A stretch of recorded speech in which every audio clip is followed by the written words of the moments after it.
I honor Cliff's spirit and everything he stood for. That's what I try to do too. And you know Ray Burton is a very good person. Heavy metal was a world full of cigarette smoke, hard booze, and guitars screaming in hysterical anger. But there was one man who didn't quite fit in, but was the soul of it all. He wasn't loud, he didn't party, and he never ran after the stage lights. That was Cliff Burton. He had wild, messy hair, flared jeans from the 1970s, a philosophy book in his hand, and his bass guitar seemed to be attached to his body. He came into the world like a strange bright star, and then disappeared at the age of 24. Metallica fans will always miss him. But what made this shy, nature-loving outcast, who abhorred attention, become one of the most famous rock stars of all time? What was going on with that harsh yet beautiful bass sound he made? That music was so powerful that it could stop the world for a moment. There was no star like Cliff Burton. He was like a quake, beautiful, sad, and holy. His story lives on in every note, every tear, and in the minds of people who used to think rock was more than just sound. It was a spirit. Childhood. He was born on February 10, 1962, in Castro Valley, California. It was a quiet town, and the only sound that bothered him as a child was the piano playing in the living room. Cliff grew up in a middle-class family that loved books and the arts. He didn't grow up in a noisy or hostile environment, but instead with classical music, old poetry books, and a clear sky where he could let his mind run wild. He had a brother named Scott, and a sister named Connie. He was the youngest of 3 children. It looked like everything was fine until the first bad thing happened. Scott was only 16 years old when he died of a brain tumor. That was when Cliff was only 13, and the pain of that loss went deep into his soft, sensitive soul. There were no screams or protests. A boy playing his bass guitar as if he were calling out his brother's name. He was very quiet. He promised himself from that point on, to remember my brother, I will become the best bassist. It wasn't a dream. It was a promise. Cliff didn't hang out with friends or play sports like other kids did. Instead, he practiced by himself in his room for hours on end, until his fingers hurt. He lived the bass, not just learned it. His safe place was music, a place where pain could be turned into beat, and the unspeakable could be heard through the strings. Cliff loved more than just music. He also loved classical books and philosophy a lot. He could read H.P. Lovecraft while listening to Bach, and then switch to Black Sabbath without finding it at all strange. He thought that the world didn't have 2 sides, beauty and evil. They always lived together. That may be why Cliff became one of the few metal artists whose thunderous bass lines could also be filled with poetry, melancholy, and classical elegance. Teachers said he was strange and smart at the same time. His friends made fun of him by calling him an old soul, because he always had a book with him, and smiled softly and far away, like no one could quite reach him. But Cliff had one thing that no one could ever take away: his brother's quiet promise and his love of music. There was a small, steady flame inside a boy that would one day light the metal world on fire. Early in your work, when Cliff became a teen, most of his friends followed popular music trends or rebelled like other teens. But Cliff picked a different path that led straight into the heart of music, where the bass's deep, powerful notes could tell a whole life story. He learned bass not to play in a band, but to express himself. After that, every band Cliff joined had a strange spirit. Not loud or powerful, but eerie and constant, like a bad dream you can't wake up from. Cliff started playing in bands in the Bay Area. One of them was Easy Street, where he played with Jim Martin, who would later become Faith No More's bassist. But Cliff didn't start getting noticed as a truly unique and standout player until he joined Trauma, a rising metal band. When Cliff stood at the back of the stage, everyone looked at him. His long hair, denim jacket, and bass sound that sounded like it came from deep inside the earth caught everyone's attention. James Hetfield and Lars Ulrich, 2 members of Metallica, were in the crowd at a Trauma show in Los Angeles in 1982.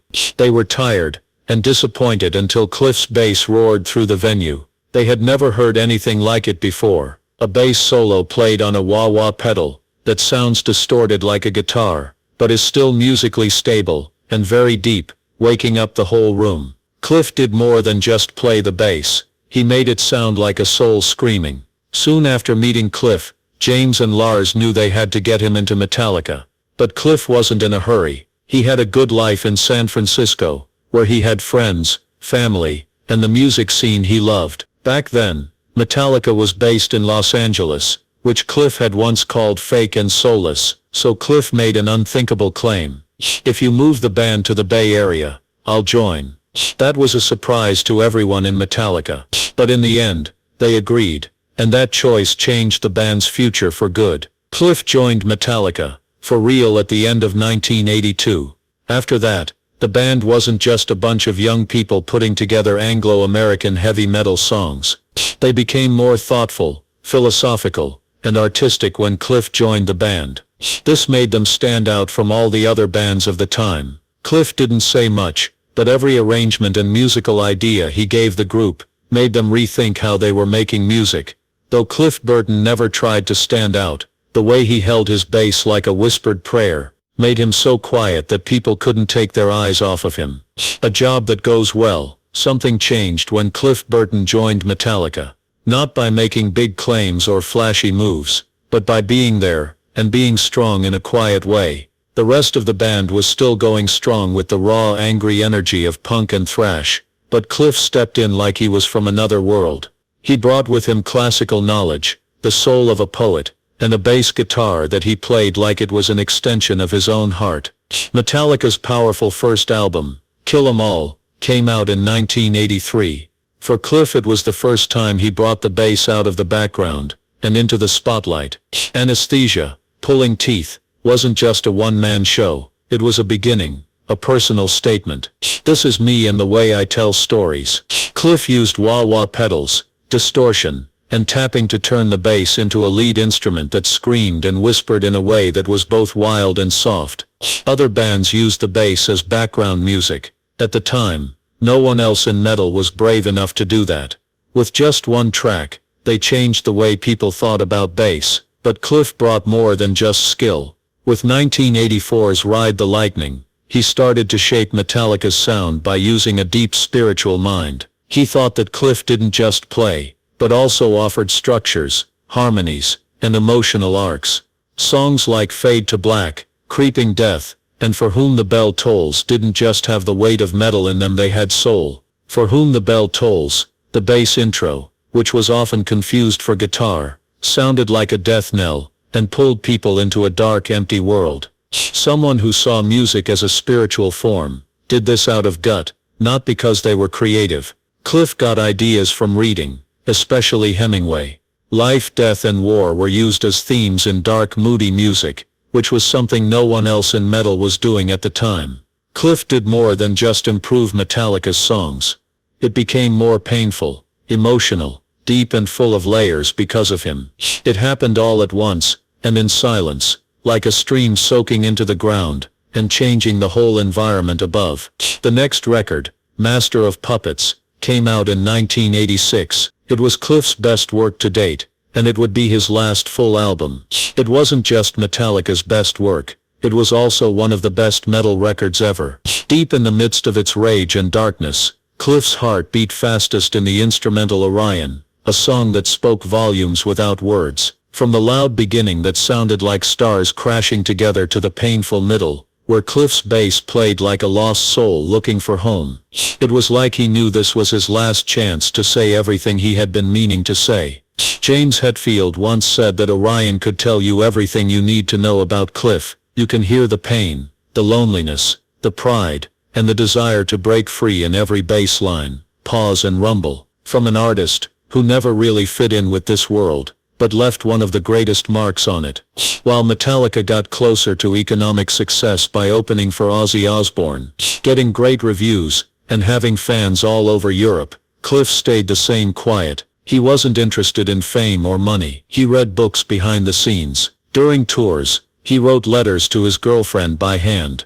In his free time, he went for walks by himself and looked at nature. It looked like he only cared about fame because it meant he could make music that was true to himself. Indeed, that's what made Cliff Burton a unique artist, not only to Metallica, but to a whole generation. He took metal out of its simple rock and roll shell, and led it into philosophy and music as a spiritual experience. Everyone else was yelling to be heard, but Cliff just played, and people started to listen like they never had before. Cliff Burton only played on 3 albums, but those 3 records changed the way the bass was used in rock music. He was a musical soul, who knew how to turn quiet into the most haunting beauty. When he died, the metal world shook, not just because they lost a band member. Personal life. Cliff Burton had a very different personal life from what most people think of when they think of a rock singer, even though he was in one of the most rebellious and high-energy metal bands of the time. He kept his life simple, didn't like being flashy, and stayed away from the famous parts of the music business. Cliff was seriously dating Corinne Lynn, who was his girlfriend during Metallica's rise to fame. People who knew him well said that their relationship was stable and calm. He never did anything over the top or showy to show his love, but he always cared for his partner in a quiet, careful way. Corinne kept to herself a lot after he died, but everyone knows she was heartbroken and never fully got over it. Cliff's family kept in touch with her and thought of her as an important part of his memory.